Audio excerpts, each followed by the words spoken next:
आपने भूतों की कहानियां बहुत सुनी होंगी, लेकिन क्या कभी सुना है सरकार खुद आत्माओं को पकड़ने की कोशिश कर रही थी। ये कहानी है गुप्त प्रोजेक्ट की, जिसका नाम था प्रोजेक्ट इको, जो 1998 में भारत के सबसे सुरक्षित डिफेंस लैब में शुरू हुआ था और आज तक उसका आखिरी रिकॉर्ड क्लासिफाइड है। प्रयोग की शुरुआत 1998 जयपुर के पास स्थित एक डिफेंस रिसर्च फैसिलिटी, जिसे लोग सेक्टर 9B कहते थे। इसमें काम करते थे टॉप साइंटिस्ट, लेकिन यहाँ जो रिसर्च चल रही थी वो सामान्य नहीं थी। डॉक्टर वीरेंद्र राघव नाम के वैज्ञानिक ने दावा किया था कि मृत इंसान की चेतना कुछ सेकंड तक हवा में रहती है। अगर हम उसे पकड़ लें तो हम मृत्यु को रोक सकते हैं। उनकी टीम ने एक मशीन बनाई, इको रेजोनेटर, जो EMF, इलेक्ट्रोमैग्नेटिक फ्रीक्वेंसी और इंफ्रासाउंड वेव्स को मापती थी। मशीन का दावा था कि मृत इंसान की अंतिम तरंगें यानी साउंड फ्रीक्वेंसी रिकॉर्ड कर सकती थी। सरकार ने आधिकारिक तौर पर इसे कॉन्शियसनेस मैपिंग प्रोजेक्ट कहा, पर अंदर इसे प्रोजेक्ट इको का नाम दिया गया। पहला प्रयोग 11 जून 1999 की रात एक पुराने अस्पताल के खाली वार्ड में पहला प्रयोग शुरू हुआ। एक शव, 2 कैमरे और इको रेजोनेटर चालू किया गया। स्क्रीन पर कुछ सेकंड तक बस सिग्नल नॉइज था, फिर अचानक -3.4 हर्ट्ज की वेव दिखी, जो किसी जीवित शरीर की फ्रीक्वेंसी नहीं थी। डॉक्टर राघव बोले, वी गॉट इट। लेकिन उसी समय वार्ड की ट्यूबलाइट झपकी और कैमरे में दिखा मेज के पास एक धुंधली आकृति खड़ी थी। टीम ने दौड़कर देखा, कोई नहीं था, लेकिन रेजोनेटर रिकॉर्ड कर रहा था। ऑडियो में एक अस्पष्ट आवाज आई, लेट मी गो। अगले 3 महीनों में 3 असिस्टेंट अचानक बीमार पड़ गए। सभी को रात में एक ही सपना आता, कोई सफ़ेद कमरे में बंद है और बाहर निकलना चाहता है। टीम ने रिपोर्ट फाइल की, पर ऊपर से आदेश आया, project suspended until further review. पर डॉक्टर राघव ने चुपचाप काम जारी रखा।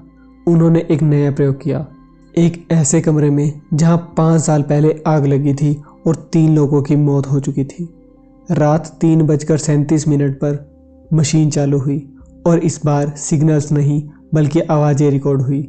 पहले स्टैटिक, फिर किसी बच्चे की आवाज़, माँ, फिर एक वाक्य, मैं यहाँ हूँ। डॉक्टर राघव चीख पड़े, ये रियल है। और उसी पल मशीनों से चिंगारी निकली और पूरा लैब ब्लैकआउट हो गया।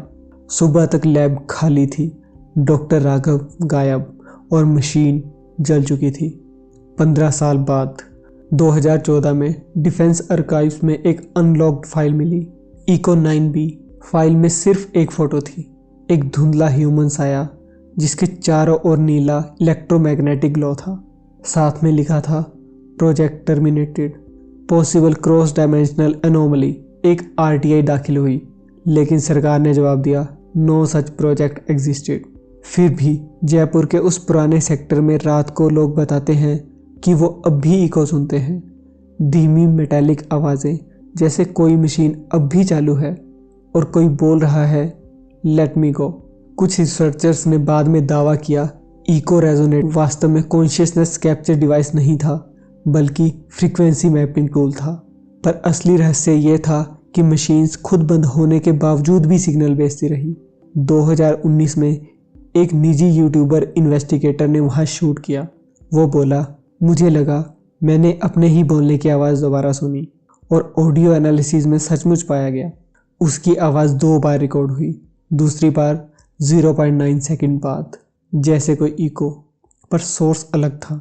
2022 में उसी लैब की नींव के नीचे कंस्ट्रक्शन शुरू हुआ। एक्सकेवेशन टीम ने मिट्टी में जली हुई एक मशीन मिली जिस पर लिखा था, इको रेजोनेटर वर्जन 2। जब उसे उठाया गया, उसने अपने आप बीप की आवाज़ दी और स्क्रीन पर केवल एक शब्द लिखा हुआ आया, लिसनिंग। अब आप सोच रहे होंगे ये कहानी विज्ञान की थी या आत्माओं की, पर मेरा मानना है शायद दोनों की। क्योंकि कभी कभी इंसान परलोक को समझने की कोशिश करता है, लेकिन जो वो पकड़ता है वो खुद उसे पकड़ लेता है। क्योंकि हमारे हर प्रयोग के बाद एक इको बजता है और कुछ इको कभी नहीं थमती।